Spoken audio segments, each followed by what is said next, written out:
Today, my guest is Amy Wan. She is the founder and CEO of Bootstrap Legal.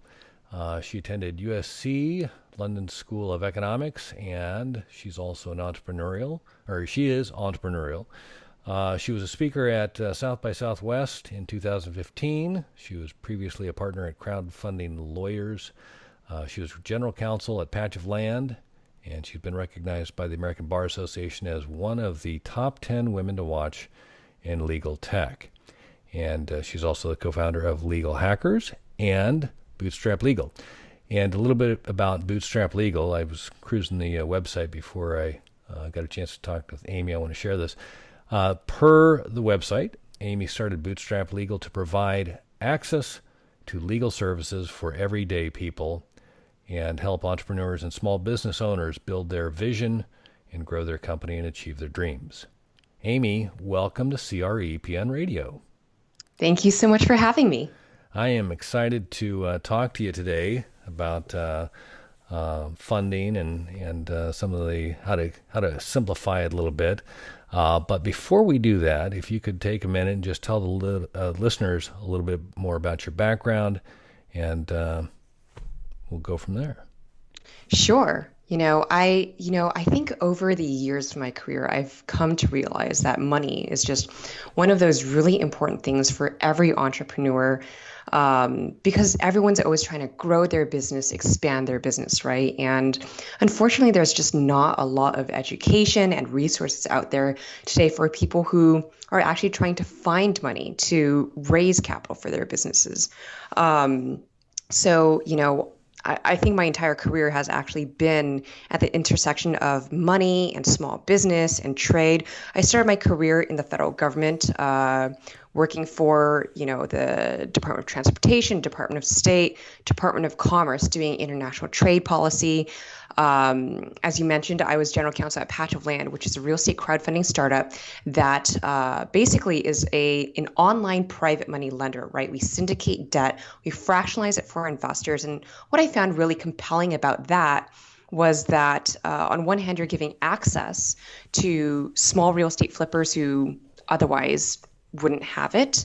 And on the other hand, you are democratizing investment opportunity for people who might normally not see those opportunities.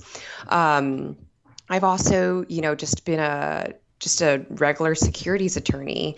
And I think through all my work, and the reason why I started my new company, Bootstrap Legal, was because I know that there's so many entrepreneurs out there, including real estate entrepreneurs, who are raising maybe less than $1 million. Maybe they're not even raising that much. But the minimum that an attorney might charge to raise capital, well, not to raise capital, for the legal documents you need to raise capital, is $10,000 for a sub $1 million raise. And that's just money that I know a lot of people, especially if they're starting out, they don't have. And it just, I think it's just very ironic that if you're poor, you can't be compliant with the law.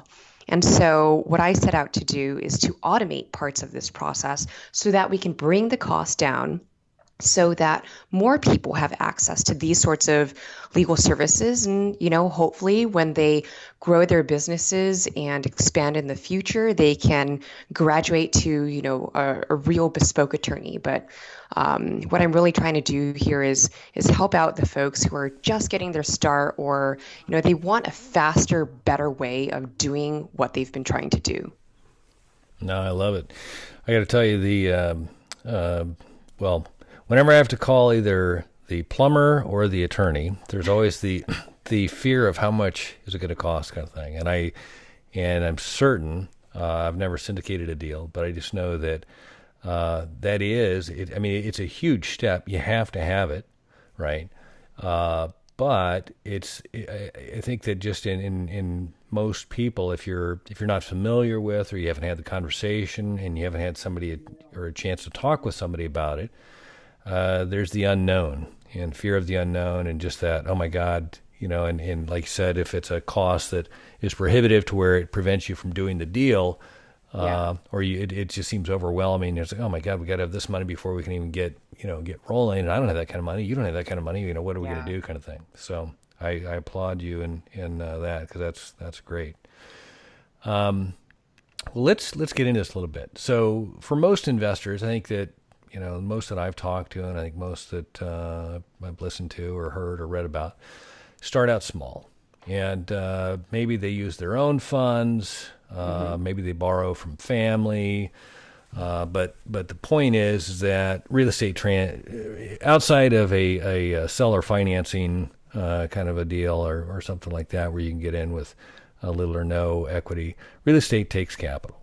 And so, like I said, the first place they probably look is, maybe they go to the bank first, see if they qualify. Then they go to friends and family. Maybe they form a little partnership.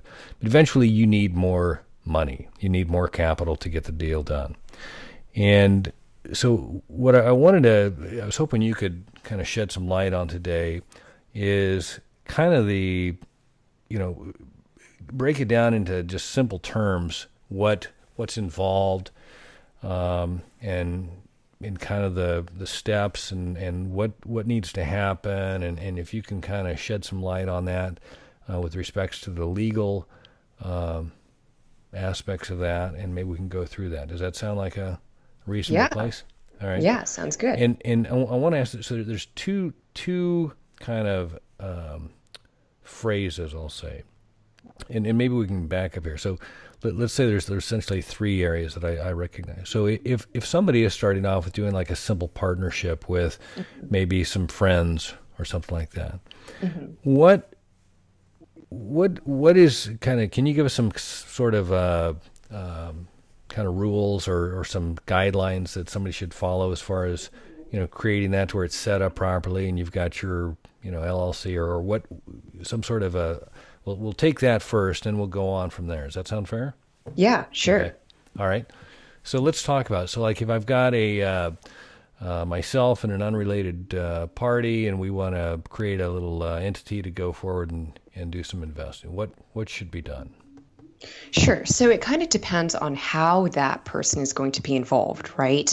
And I think the real delineation here is, are they truly your business partner? Like, are they going to help you sit there and source deals? And maybe you guys are both putting in some of your own money.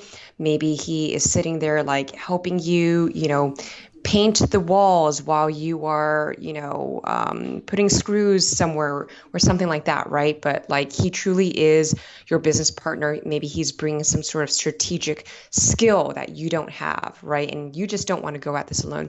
So if that's that's what I consider to be a true business partner, then often a lot of people will go ahead. They'll form their own partnership or their own LLCs, and both people are an active part of it.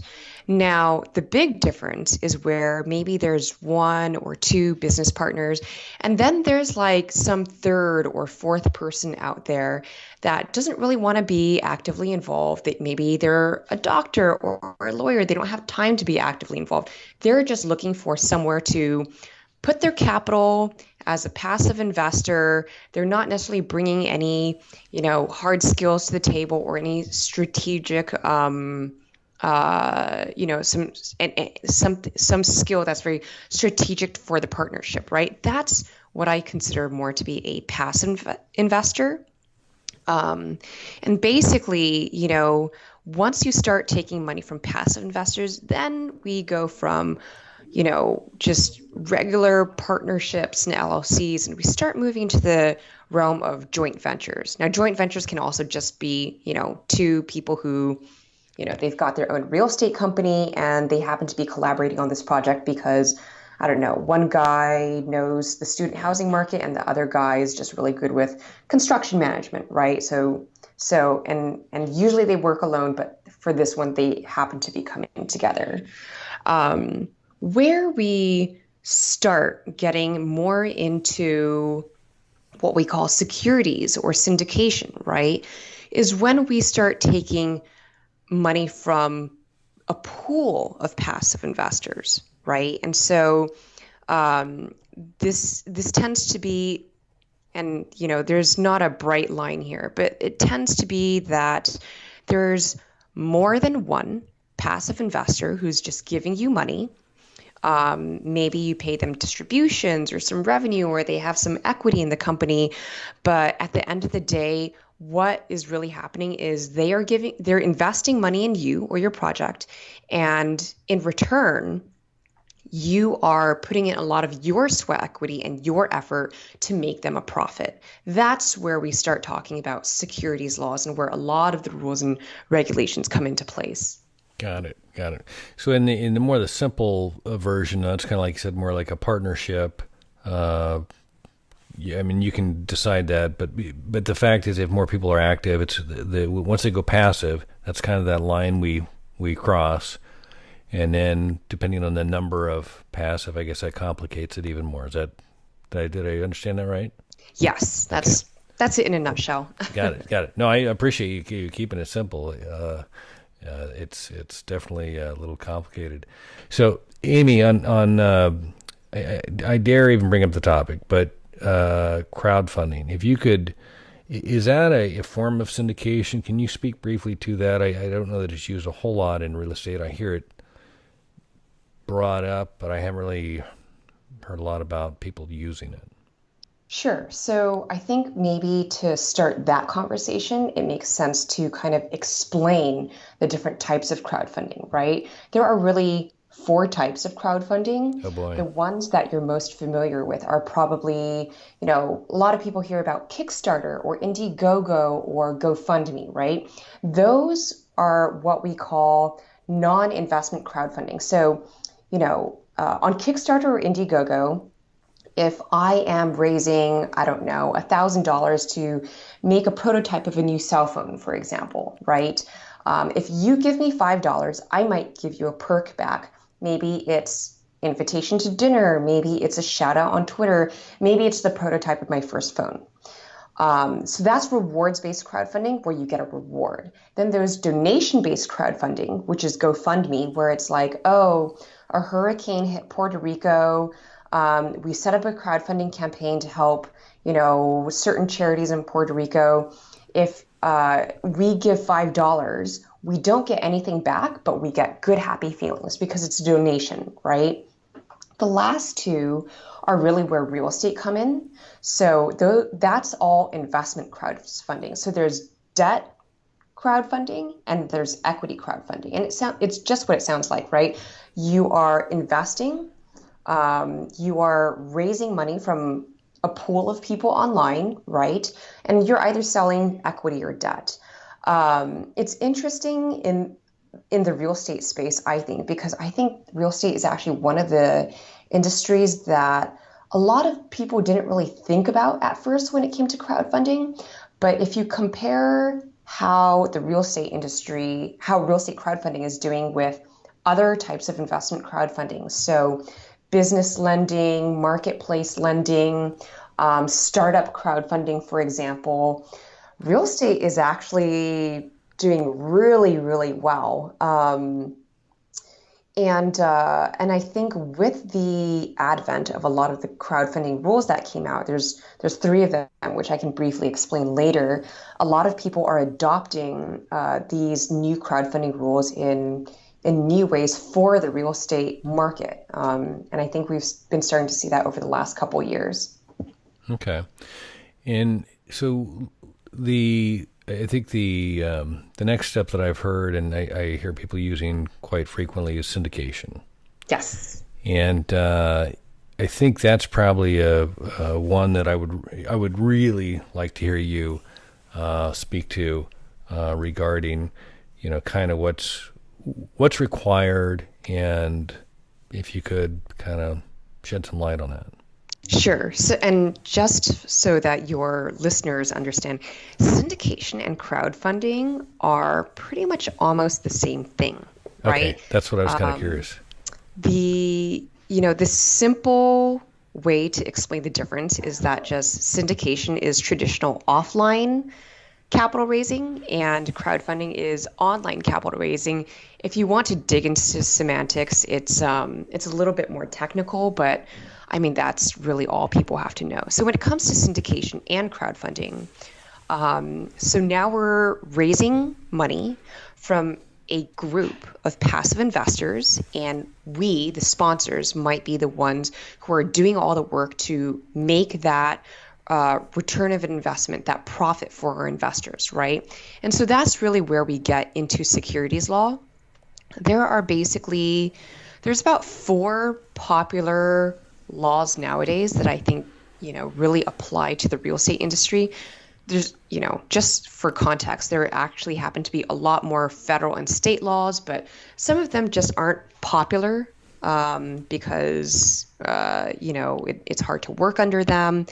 And then, a lot of real estate investors don't want to be limited by taking investment only from investors in one state, which is why a lot of people end up doing federal law. So 4 federal laws or 4 federal rules that people tend to use most often. The first one is what we call Regulation D, Rule 506B as in boy. It's pretty simple. This is the rule that people have been raising money under for decades, and people raise, trillions of dollars under this rule every year. It's like 99% of people use this rule. So this rule basically says, hey, you can raise as much money as you want from as many investors as you want. However, those investors need to be people that you have a pre-existing relationship with, so you already know, right, before you go and ask them for their money. And then you can take as many accredited investors, or basically rich investors, as you want, but only up to 35 non-accredited but sophisticated investors. So basically people who these tend to be the friends and family folks, right? They might not be super rich, but they at least know that they might lose their money and they know what they're getting into. Gotcha. So that's basically 506B. And that's the one that's been around for eons, right? Yes. Right. And that's the money. That's the rule that most syndications have been done under and still are done under today. Now, there is a new rule. It came out at the end of 2013, so it's about 4 years old now, and that's Rule 506C as in cat, right? And it's very similar, but it has some differences. So Rule 506C says, okay, you can still raise as much as you want, you can take as many investors as you want. However, the big difference here is that you can only take accredited investors. So no longer there's 35 non-accredited investors. And when you take those accredited investors, you actually have to verify that these accredited investors are in fact accredited. And there's a number of ways that you can do that. The reason why you can only take accredited investors is because the SEC gives you an additional freedom, right? They let you advertise. In legalese, we call that general solicitation, but basically you can tell the entire world about your offering. You can go to a real estate meetup group full of people that you've never met and, grab the mic and announce your deal. You can talk about it on LinkedIn and Twitter and Facebook and post digital ads and, do all that kind of stuff. So basically under 506B, you can't advertise, but 506C, you can. The reason why they make you verify that all your investors are accredited is because since you're going out to the entire world of, all these people that you might not know, they don't want you to be targeting like grandma and her last social security check. Right. So that's it. So 506C has actually done really well over the past 3 years. I think on its 3-year anniversary, it had raised $3 billion, which, it's not as much as 506B still, but it's a pretty good amount. And today, what I see a lot of syndicators doing is they will go out and every once in a while, not for every deal, but every once in a while, they'll throw out a 506C deal. And that's the deal that they use to advertise and grow their investor list, right? So usually they have a private investor list that they just do 506B for so that they can take that friends and family and they don't have to verify. But maybe once a quarter, or maybe once every half year, they'll throw out a 506C. They advertise it widely. They'll, talk about it on Bigger Pockets Marketplace, and try and do a whole publicity campaign around it. That allows them to grow their investor list of accredited investors that they can then later on recycle into their regular 506B list. So it's a nice little marketing mechanism. Gotcha. And I'm just kind of curious, in the 506C, using that as a marketing mechanism, do you have to actually have all the SEC documents? I mean, the whole offering, like the identify the property, this is the property, here's what we're doing, to get that to where you can make that to advertise it and to then go through the screening process or of accredited? Yeah. So whenever you are raising money and it's a security, you really should have documents, right? And having documents, there's a number of benefits to it, right? You are exactly describing to your investors what they're getting, what you're providing them, what their rights are. If anything, it details all of that out, right? And it also kind of helps you structure the deal and really know what you should be advertising, right? What are the terms of the offering?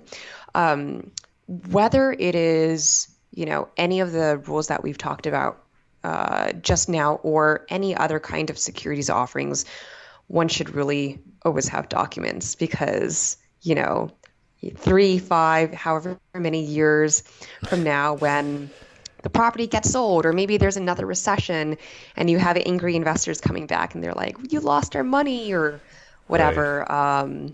It's always nice to be able to point at a document and say, well, it said that you were going to get this and that you might lose your money, right? Securities litigation is just one of those things. No one ever wins except the lawyers who get paid crazy fees, and people just spend a lot of money in it. And then at the same time, you need these documents to be compliant with certain SEC rules. So I see documents as a way for people to be able to sleep at night, especially if they have a family, a home, a mortgage, things that they can lose. Oh, I like it. Follow the rules and stay out of trouble. That's a good rule to follow. So you mentioned were there are 4 types, or is it just the 2 types? There's the B and the C, right? So the two that I first mentioned deal primarily with accredited investors, right? Okay. One is more traditional. One is basically accredited crowdfunding. The next 2, I think, are more for people in a specific situation, right? So the first one I'll talk about is regulation crowdfunding. That's relatively new. It's been around for a little bit more than a year now. It is more restrictive, right? But it also lets you do certain things. So what regulation crowdfunding says is you can raise up to $1 million in change. You can advertise it, although there's a couple restrictions. You can take money from pretty much anyone. So now they don't have to be accredited anymore, right? But what I always say, and this applies to all the rules, is what the SEC giveth, they also taketh away, right? The more freedom they give you to do certain things, they're going to ask for something in return. So what they ask for in return is you do have to have financial statements prepared, and how far those financial statements have to go depends on how much you're raising. You will have to have some legal documents, right? You have to be listed on a FINRA registered funding portal or broker dealer.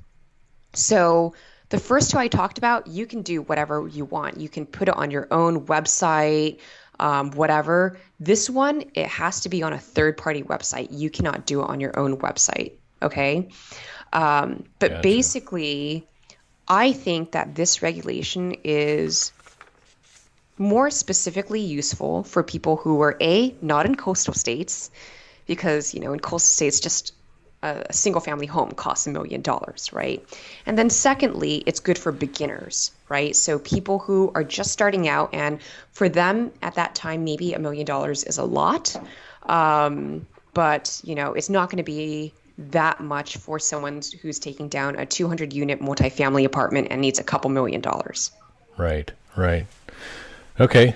No, and so that's the third one, the crowdfunding one, and then you said, is there a fourth one as well? There is the fourth one. So the fourth one is called Regulation A plus, and basically it's best for people who have a large audience or following of non-accredited investors or just regular people that really love them, right? So these are really influential people. It's podcasters like you.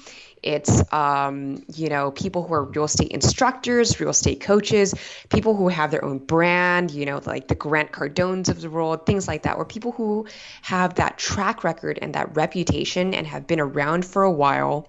So what Regulation A plus is this? The SEC lets you raise up to $50 million each year. You can, again, advertise it. You can take money from non-accredited investors, so the crowd. But in return, what the SEC is going to make you do is something that's a little bit more burdensome than any of the regulations we've talked about to date, right? So any of the other ones, the legal paperwork, you can basically get pretty fast. It's pretty much as fast as it takes you and your attorney to get everything together.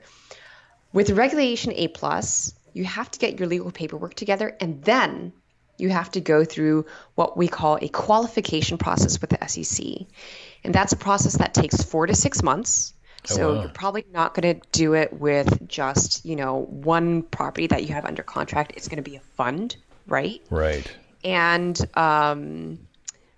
what you're going to see is the people who have been really successful with this are those people who have built up, email listservs or social media followings of people who have always wanted to invest in them, but maybe they couldn't because they were taking money from accredited investors only. So there's a couple of there's actually many good examples today of people who are out there doing Reg A plus real estate funds, basically, REITs, online REITs, right?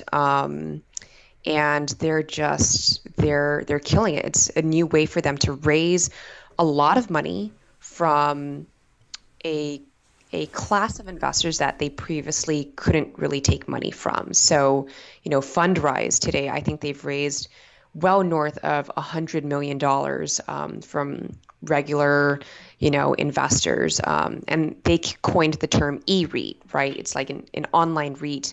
Supposedly, their fees are supposed to be lower than that of a traditional REIT. Realty Mogul has a REIT. AHP has a REIT. There's a lot of more traditional real estate companies with large investor lists who are now starting to come out with these Regulation A plus REIT offerings. Got it. Well, that's a huge kind of a span of opportunity there. If we back up more to, and you even said like the kind of the first time investor, not so much in the A plus, but the crowdfunding one, you thought that was kind of one that, because I guess you can raise up to $1 million. Was that was the cap on that, right? Yeah, Okay. Rex, yeah. So if somebody were looking to do something like that, what would they need as far as, if they came to Bootstrap and said, hey, Amy, help me out, we want to get this going. Is that you mentioned the A plus is a long drawn out, 4 to 6 month process. Timeline on this one, how long would you expect? You said as long as it takes to get the information gathered. Is that, that's Yeah, so basically you need an independent financial professional to prepare your financial statements. You need to file something called a Form C, which is basically a mini PPM. A PPM is a document that you usually use in, Regulation D offerings, so 56B, 56C. It basically discloses all the risks of investment. For Reg CF, it's like a mini PPM, right? I've seen people get their Reg CF campaigns together in as little as 2 weeks.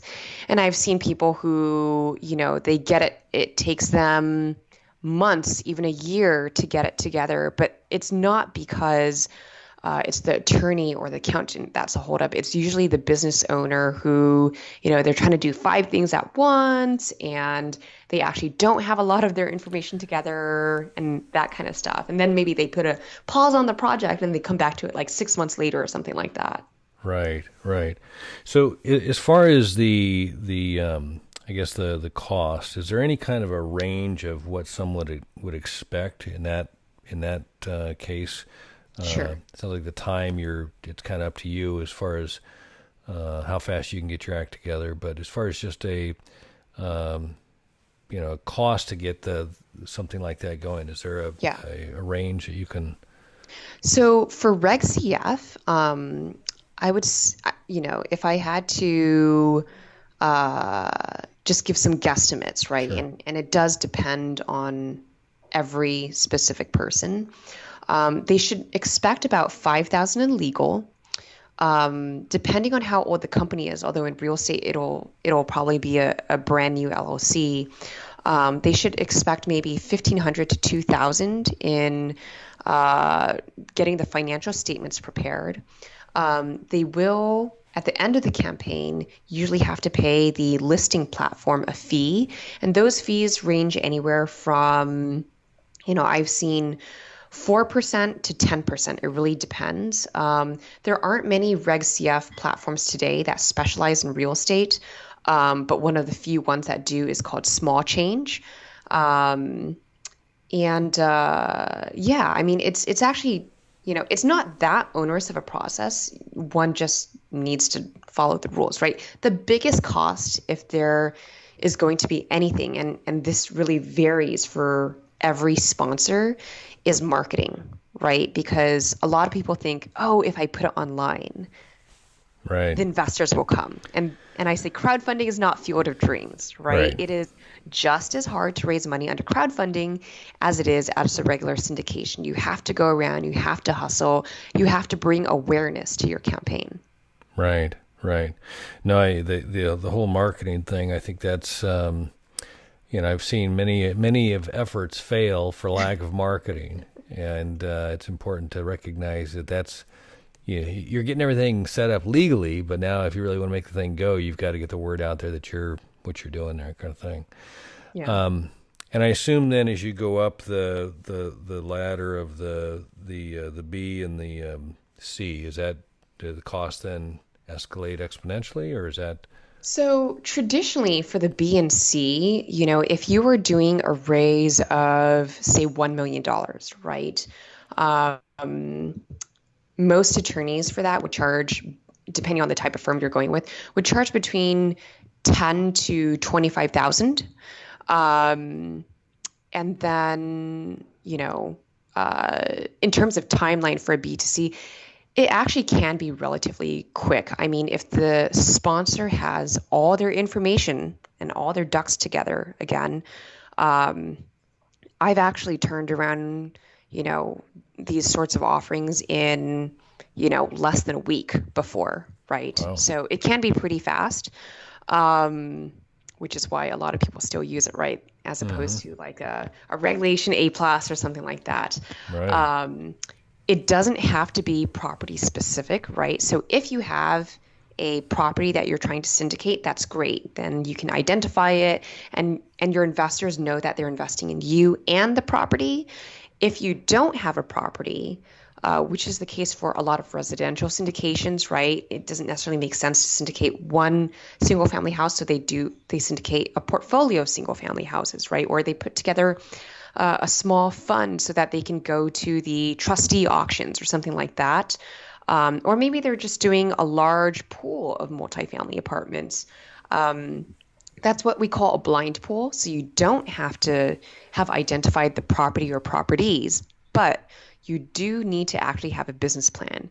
And the business plan can't be, we're going to invest in everything under the sun. Right. It really should be, we are going to invest in multifamily apartments between, this range and this range in, the Atlanta, Georgia area, or something like that, right? Like you an actually actual have to have a business plan. plan. I got Yes. you. I got you. That makes sense.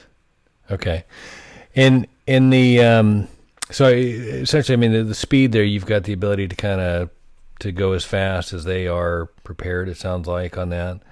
And the cost range for like if somebody's doing the traditional the B, is there a can you give kind of a cost estimate or what you would expect if somebody was like you said trying to raise $1 million? So, like I said, the B and C, it's usually between 10 to 25,000. With a B, there's usually not that much marketing. It's usually people going out, getting coffee, stuff like that. With a C, there is marketing, and marketing is discretionary, right? But Okay. in this case, you don't have to like go to a financial professional to get audited financials or anything like that. So, it can move a lot faster.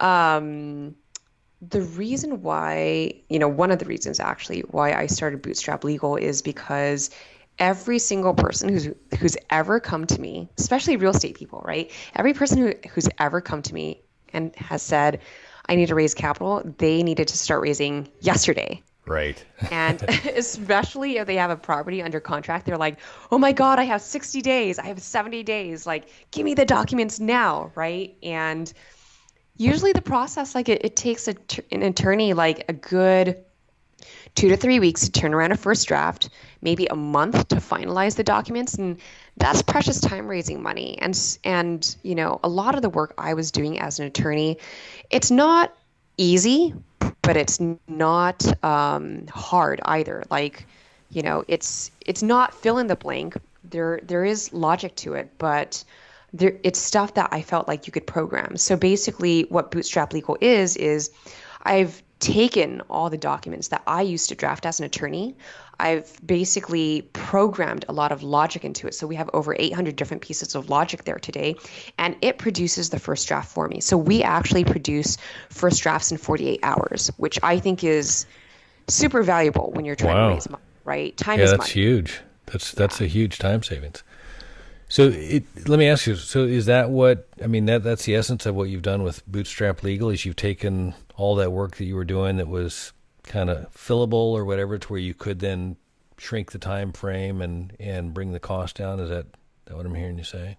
Yeah, so basically, when I was doing things manually as an attorney, I would say the system I've built today probably saves me at least 10 to 15 hours of just, mindless editing work. I'm not saying you can cut the attorney out of the process, Sure. because there still is a lot of bespoke custom work that needs to be done. Every client that ever comes always has something interesting about their deal, right? Yeah. Exactly. But there is a lot of work that, I don't necessarily think is good to pay your attorney to do. And, your attorney doesn't want to sit there at 4:30 on a Friday and do this over the weekend anyway, right? Because it's not intellectually stimulating work. It's just Has to be getting, done. Yeah. yeah, it just has to be done. Yeah. Yeah. Well, that's awesome. I love to hear how businesses are transforming, using technology and making it smarter rather than just more. Let me collect more information because we can. I think that's one of the fallacies, I think, with a lot of technology. But I think that it's getting to a point where businesses are recognizing, some steps that can be taken to shortcut, the process and make it work better. Amy, I want to kind of bring us to a conclusion here. I feel like you've been giving us a ton of information and at least, from my perspective, just to really kind of get the feel for what the options are, kind of what to expect from a cost range and a time range. I think that's you've hit on that, and I think that's one thing that investors do tend to they lose sight of. Once you have a deal under contract, the clock's ticking, and you've got to make sure everything's happening. So I think that that I appreciate you sharing that with us. Let me ask you this: what's the one thing you would recommend our listeners remember with respect to fundraising? Oh, I think I'm a little biased when I say this, but look, I know that being compliant with the rules costs money, right? But I have seen, not with my clients, but and I have heard stories of what has happened to people who have not done things the right way and then they get caught. And the one thing I will say is it's just not worth it. Because if you have aspirations to ever become bigger, or you want to actually continue and have a career in, real estate syndication or raising capital for your real estate projects, one of the many things that the SEC can do to you is label you as a bad actor. And what that means is that, if you get labeled as a bad actor, you cannot raise capital for your own projects or company, nor can you be an officer or director of any other company that is raising capital. So for any entrepreneur that wants to be starting businesses or putting up real estate projects in the long term, right? I just don't think it's worth it, because I think that's basically your career killer. If you get labeled as a bad actor, you're done. Like, you're a lower level employee for the rest of your life. You can't really go out and feed your entrepreneurial spirit. Yeah, no, you're kind of done before you get started. Yeah. That's good advice. That's great. Well, before we conclude here, what's the best way for our listeners to find out more about you or get in touch? Yeah, sure. So my company's website is bootstraplegal.com. If they ever want to talk about raising capital or doing a syndication, there is a button on the website where all they have to do is schedule a consultation. Otherwise, they can just email us on the contact page, and we're always happy to get back to them. And then, people can also find me on LinkedIn. I think it's LinkedIn/IN/Amy Y. Wan. Got it. And I'll list all that on the show notes here for our listeners. Amy, I want to say thanks again for taking the time to talk today, and I look forward to hopefully doing it again soon. Great. Thank you so much for having me on the show. You got it. For our listeners, if you like the show, share the show with someone you know. It's easy to do. Just use the share button, and you can share our interview with Amy and her info at Bootstrap Legal. It's a simple fact. Real estate investing is a business, and you have to know your numbers. And you have to, in order to have success, you have to know your numbers if you want to really accelerate your real estate investment strategy. That was a little tongue twister. But that's all we've got this week. Until next time, thanks for listening to Commercial Real Estate Pro Network's CREPN Radio.